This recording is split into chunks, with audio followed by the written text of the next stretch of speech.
Nah, sekarang saya masuk bagian kedua. Yang bagian kedua ini adalah gini, saudara. Kita tahu ya, Paskah, Jumat Agung Paskah itu selalu berbicara kematian dan kebangkitan Kristus. Ya kan, Kristus lahir, lalu berkarya 3 tahun setengah, lalu mati disalib, lalu bangkit. Habis bangkit, dia balik ke surga, Roh Kudus curahkan. Gitu, weh, happy ending, oke. Jumat sedih, tiba-tiba Minggu happy ending. Minggu sudah sorak-sorai. Kurang lebih begitu. Pertanyaan, apa yang terjadi dari Jumat sampai Minggu? Pikir nggak, saudara? Jumat dia mati, Minggu dia bangkit. Ya, dikatakan mati, lalu hari 3 dia bangkit. Apa yang terjadi di antaranya? Banyak kan kita jarang tahu apa yang terjadi. Karena kita tahu peristiwa dia bangkit, dia mati, dia bangkit. Bangkit is victory. Kematian itu kayaknya, apalagi buat para rasul zaman itu, wah itu ketakutan, kesedihan yang luar biasa, nggak tahu lagi mau ngapain. Ibaratnya kayak saudara nonton film belum kelar, jagoannya mati. Kayak gitu saudara, bayangin.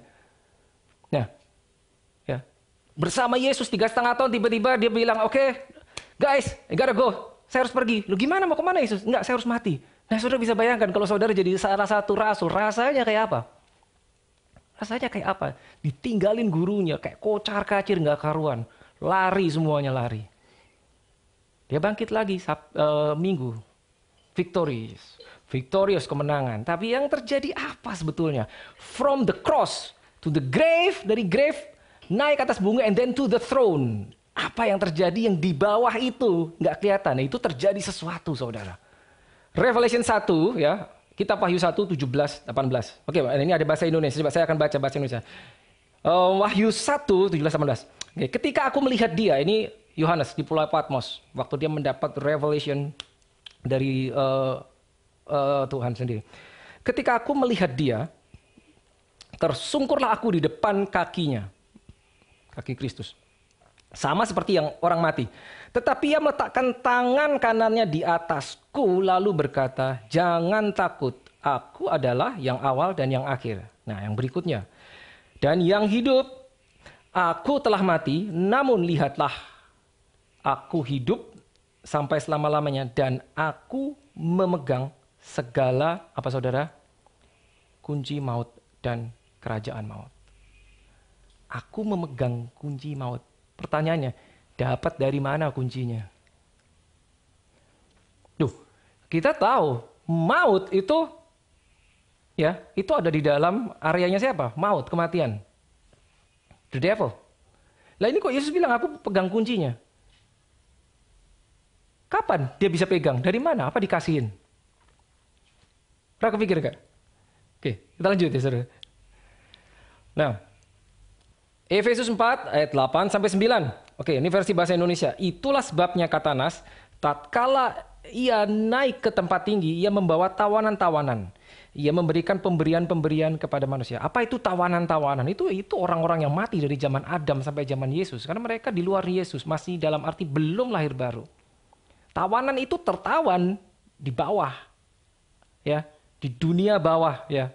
Ya, di bawah sama Yesus pada saat Yesus naik. Nah, lalu berikutnya, bukankah ia telah naik berarti bahwa ia juga telah turun ke bagian bumi yang paling bawah. Nah itu dia saudara. Ia telah turun. Nah ini yang terjadi. Jumat dia mati, apa yang terjadi? Dia turun. Dia mengalami kematian. Kematian yang sesungguhnya, kematian spiritual dan juga kematian jasmani. Semua yang harus Adam alami, dia harus alami. Jadi benar-benar dia mati. Cuman bedanya, itu tadi karena si jahat tuh nggak tahu bahwa dia akan bangkit lagi. Mereka nggak tahu, hari ketiga, bangkit lagi. Mereka mungkin udah senang-senang gitu, Yesus mati, tapi mereka nggak tahu hari 3 bangkit. Nah, begini saudara, kenapa Yesus harus bangkit? Ya, kenapa Yesus harus bangkit? Kemarin saya juga tanya ini di Awaken, waktu khotbah di Awaken. Ya, pertanyaan-pertanyaan menarik seputar Paskah. Kenapa Yesus harus mati, matinya harus disalib pula, matinya harus mengeluarkan darah, terus kenapa harus bangkit lagi? Ya tentunya ada beberapa jawaban, tapi paling tidak saudara tahu bahwa Yesus tidak berasal dari debu tanah, tidak seperti Adam. Ya, dari debu diciptakan. Ya, sehingga dia tidak bisa kembali ke dalam debu. Gitu, karena Yesus dari Roh Kudus. Gitu. Nah, terus kedua, bahwa Alkitab berkata the wages of sin is death. Upah dosa adalah maut. Dosa dan maut itu terconnected sekali, saudara. Ya, pokoknya dosa itu upahnya maut. Nah, ini orang mati tapi tanpa dosa. Sehingga kematian tidak bisa menahan. Harus dilepas. Kenapa? Ya karena nggak ada dosa. Kematian tidak berhak memegangi Yesus. Death cannot hold him. Harus dilepas. Itu. Nah itu si jahat nggak tahu, saudara. Nah itu dia, luar biasa. Ya, jadi itu yang terjadi, saudara. Masuk ke dalam. Yesus turun ke dunia orang mati.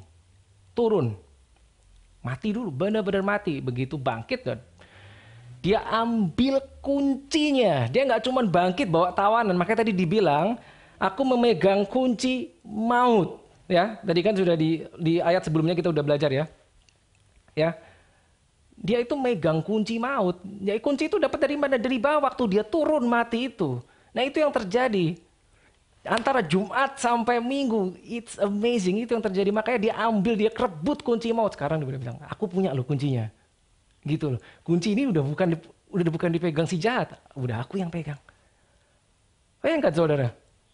That's Jesus, your God. Satu lagi saudara, mari. Kolose 2 ayat 15. Kolose 2 ayat 15, mari saudara. Ia telah melucuti pemerintah-pemerintah dan penguasa-penguasa dan menjadikan mereka tontonan umum dalam kemenangannya atas mereka. Dia melucuti. Siapa yang dilucuti? Itu yang di bawah. Iblis dan konco-konconya dalam kerajaan gelap, kerajaan maut. Dilucuti, diacak-acak. Mereka lagi pesta pora, tiba-tiba Yesus bangun, rebut kuncinya, dilucuti segala kuasanya. Lalu dia naik, bawa semua tawanannya. Itu yang terjadi. Dia pegang kuncinya. Dilucuti semua. Kemampuan kuasa-kuasa si jahat semua. Nah, itu yang terjadi saudara. Nah, ingat saudara, begini. Yesus di atas bumi 3,5 tahun, dia melakukan pelayanan. Nah, saudara harus tahu, ya, dia 100% God. He is 100% God, tapi dia juga 100% manusia. Saudara harus ingat. Jadi dia melayani, melakukan pelayanan, mujizat-mujizat yang Yesus lakukan selama di bumi, itu dalam kapasitasnya sebagai the Son of Man. Meskipun dia the Son of God, tapi dia melakukannya sebagai the Son of Man. Karena dia berfungsi sebagai Adam yang kedua. Adam yang terakhir itu. Gitu loh. Dengan demikian saudara tahu pada saat dia turun ke dunia orang mati itu dia sebagai the Son of Man. Dia mengalahkan kuasa jahat, mengalahkan iblis dan kuasanya bukan dengan the power of God, no, but with the power of His perfection as the Son of Man. Fair. Adam yang pertama dikalahkan oleh jahat, manusia toh. Ya kan? Maka untuk kembali mengalahkan si jahat harus juga manusia. Maka Yesus turun jadi manusia. But this one is a perfect man. Perfect. Without sin. Ya. Nah, ya maksud saudara? Nah, saudara tahu tidak pernah ada, mungkin saudara pernah dengerin, tidak pernah ada battle. There is no battle between God and the devil. Tidak ada, saudara. Tidak ada. Karena apa? God is creator. Devil itu kelasnya creation. Ini nggak mungkin pencipta itu berperang melawan ciptaan. Nggak mungkin. Satu hembusan nafas dari Allah Bapa habis semua itu yang namanya devil dan kerajaannya. Jadi apa yang terjadi? Perperangan, pertikaian. Ya, selama ribuan tahun. It's not between God and the devil. But between the devil and humanity. Ciptaan sama ciptaan. Adam itu ciptaan. The devil itu ciptaan juga. Kelasnya sama dengan malaikat. Nah itu pertikaiannya di situ. Makanya Yesus mengalahkan kerajaan maut, the devil dan konco-konconya, setan dan konco-konconya harus sebagai the Son of Man. Tidak bisa sebagai the Son of God. Dan dia lakukan itu between Friday and Sunday. Di mana? Di bawah sana dia turun ke dunia orang mati. Ya, karena kita taunya dia begitu bangkit, ya udah bangkit itu udah selesai di bawah. Tapi itu luar biasa yang terjadi di sana itu. Maka dia bangkit, dia muncul. Saya udah pegang kuncinya. Itu udah kalah. Gitu loh saudara. Nah, this is so amazing. Ya, saudara harus tahu bahwa apa yang terjadi itu luar biasa. Ya. Nah, Tadi kita pernah belajar tadi di waktu kita belajar di imamat ya Leviticus 17:11 yang pada saat dikatakan bahwa kehidupan ya, the life is in the blood. The life is in the blood. Kehidupan itu ada di dalam darah. Makanya dipakai selalu darah toh. Darah ya. Darah karena ada kehidupan. Manusia jatuh dalam dosa harusnya apa? Mati. Untuk mencegah mati harus diberi kehidupan. Maka sebagai penutup darah karena kehidupan di situ. Nah, kali ini yang tercurah bukan darah hewan, darah Yesus. Beda, saudara. Beda. Gitu loh. Bangsa Israel terbebas dari tulah kebinasaan, tulah kehancuran, tulah maut dengan darah, tanda darah. Itu darah hewan. Nah, sekarang engkau tandanya darah Yesus. Luar biasa kan? Darah Yesus, engkau tuh ditandai. Benar-benar ada. The problem is tandanya kamu nggak bisa lihat, aku nggak bisa lihat. Nah itu dia. Itu seringkali itu yang menjadi problem, saudara. Oke, nah itu kita tahu, kita mesti tahu ya. Darah dikatakan tadi itu membawa atonement, covering, atonement, ya, menutupi. Ya. Ingat tadi ya, Adam yang pertama dia jatuh ke dalam dosa, ditutupi, nggak bisa pakai daun kan, pakai kulit yang masih ada darahnya. Ya, atonement itu ya kalau di bahasa Indonesia itu jelas pendamaian. Dari darah itu yang membawa pendamaian. Silahkan saudara kembali ke Imamat 17 ayat 11. Silahkan, saya nggak ada waktu ya, saya mesti kejar waktu. Ya, pendamaian. Jadi yang dilakukan Yesus 3,5 tahun di bumi itu pelayanannya. His ministry is ministry of reconciliation. Ministry pendamaian. Mendamaikan apa? Seluruh umat manusia yang berdosa dengan Allah Bapa. Ini saya jelaskan sedikit saudara. Pendamaian. Nah, saudara pasti ingat ya, waktu itu kita belajar tentang roh, jiwa, dan tubuh. Ya, kita sebagai manusia itu terdiri 3 bagian. Spirit paling dalam, soul, dan body paling luar. Tubuh, jasmani yang kelihatan. Nah, pendamaian ini atas 3 bagian itu, saudara. Jika spiritmu didamaikan, your spirit is reconciled, direkonsiliasi dengan Bapa. When your spirit is reconciled with God, itu namanya salvation. Pada saat jiwamu, your soul is reconciled, direkonsiliasi with God, itu namanya deliverance. Dan pada saat tubuhmu direkonsiliasi dengan Allah Bapa, namanya healing. You got that? It is amazing, saudara. Ya. Nah, ingat saudara, salvation karena rohmu diperdamaikan, deliverance dibebaskan karena jiwamu juga diperdamaikan, dan healing karena tubuhmu diperdamaikan. Jadi paketnya itu ya, Yesus mati itu bukan cuma oke dia mati menghapus dosa. Tidak, paketnya lengkap. Saudara harus tahu paketnya termasuk apa? Healing. Healing. Healing for your physical body. Itu paket ada di situ. Ada di situ paketnya. Ya, jadi kita harus terima. Karena apa? Kalau kita nggak tahu informasi ini, kita dengan mudah diperdaya oleh si jahat, oleh musuh. Karena itu sebetulnya diberikan sama kita, tapi karena kita tidak tahu itu sudah diberikan, jadi kita mengira itu kita nggak punya. Tuh, penebusan, pendamaian, diperdamaikan seluruhnya. Diberikan kepada kita oleh Yesus. Nah itu yang Yesus lakukan.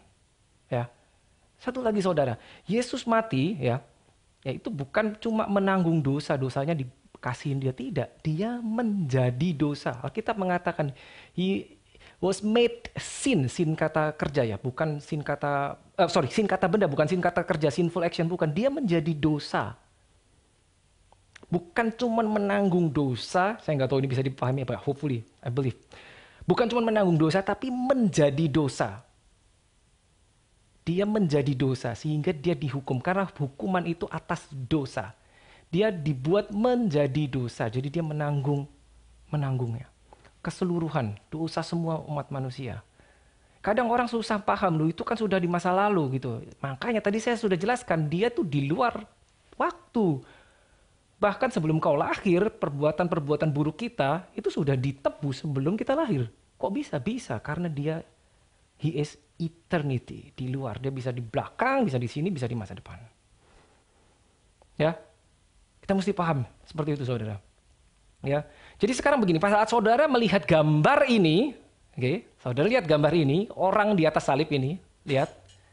Saudara harus bisa lihat, yang disalib ini, mukanya itu mukamu. Saudara lihat gambar ini, di atas salib ada orang. Bayangkan, wajahnya itu adalah wajahmu. Sehingga bukan Yesus hanya mati untukmu, tetapi Yesus mati sebagai engkau. Jika dia bukan hanya mati for you, but as you. Gantiin kita. Karena yang harusnya tergantung di situ adalah kita. Itu yang Yesus lakukan. Oke, closing. I'll close with this. Apa yang harus kita lakukan sekarang? Percaya. Itu aja. Plead the blood. Darah Yesus. Ya, kenapa darah? Kita udah tahu sekarang. Karena kehidupan ada di dalam darah. Dan yang kita punya sekarang darah Yesus. Tanda kita tuh darah. Makanya pada saat Yesus perjamuan terakhir dia bilang, minum, ambil ini. Inilah perjanjian baru, covenant. In my blood. Dalam darahku. Perbuatan ini sebagai peringatan. Jadi saudara harus ingat terus. Ingat terus. Darahnya itu tercurah bagimu menandai engkau. Ingat terus. Lakukan ini sebagai peringatan akan aku. Saat kau melakukannya ini, kau memproklamasikan, mengingat kematian Yesus sampai dia datang kembali. Sampai selamanya. Ya. Kenapa kematian harus diingat? Karena dia mengalahkan kematian dengan kematian. Kematian yang ada di dalam kuasa si jahat dikalahkan oleh dia. Pakai apa? Pakai kematian juga. Itu cuman Yesus yang bisa. Cuman Yesus bisa. Gitu. Si jahat gak tahu. Si jahat gak tahu. Nah ini luar biasanya. Rencana penebusan ini disembunyikan demikian hebatnya oleh Allah Bapa. Untuk mengalahkan musuh kita. Luar biasa. Saudara ya. Luar biasa ya saudara ya. Satu. 1 Korintus 2 ayat 8. Nanti ya. Ini akan memberitahu kita bahwa ini si jahat nggak tahu apa-apa sebetulnya. 1 Korintus 2 ayat 8 dikatakan, saya baca dari King James. Had they known it, they would not have crucified the Lord of glory. Seandainya si jahat itu tahu bakal begini, bahwa kematiannya ini bukan kemenangan dia, tapi kematiannya itu justru awal dari kekalahan dia, maka dia tidak akan pernah membawa Yesus naik ke salib. Bila perlu dicegah jangan sampai Yesus mati. Nangkep saudara? Karena dia gak tahu bahwa kematian Yesus itu kekalahan dia. Alkitab bilang, kalau mereka tahu, saudara silakan baca 1 Korintus 2 ayat 8 di versi saudara sendiri. Kalau tahu itu gak akan disalibin si Yesus. Tapi terlambat. Itu si jahat tidak tahu. Nah ingat ya, si jahat musuhmu, the devil, itu bukan maha tahu. Remember that, bukan maha tahu. Yang maha tahu itu cuma satu, God himself. Dia tidak maha tahu. Oh no, dia tidak maha tahu. Apa yang di dalam hatimu aja dia nggak tahu sebelum itu keluar dari mulutmu. So be careful of what you say. You got that? Oke, nah ingat saudara ya, everything now, segala sesuatu sekarang harus by faith. By faith. Sekali lagi, darahnya nggak kelihatan. Itu sudah dilakukan. Pada saat dia teriak, it is finished, itu karyanya di bumi selesai. Tapi baru mau mulai yang 3 hari di bawah nggak kelihatan. Oke? Rasanya waktu saya habis. Tapi saya percaya Roh Kudus sendiri yang akan terus membantu kita untuk mengerti. Baik saudara, let us pray. Mari kita berdoa. Oh, glory to God. Thank you, Father. Thank you, Lord Jesus. Thank you, Holy Spirit. Thank you for your goodness, for your kindness, for your love and mercy. That every single one of us here in very good condition. Thank you, Father. We believe, Holy Spirit, that you have taught us everything that we need to know, everything about God, the godly things, even something that we have never understood before. Thank you, Father. Kami bawa semua ke dalam tangan-Mu. Apapun juga yang ada di dalam diri kami. Bahkan hal-hal yang akan datang. Kami percaya karena Engkau, you are the mighty God, the most high God. Kami percaya segala yang berasal dari Engkau adalah baik. Thank you. Let your name be glorified, be magnified always in our lives. From now and forever. Dan semua kita yang percaya sama-sama kita katakan, Amen. God bless you all. Happy Passover sekali lagi.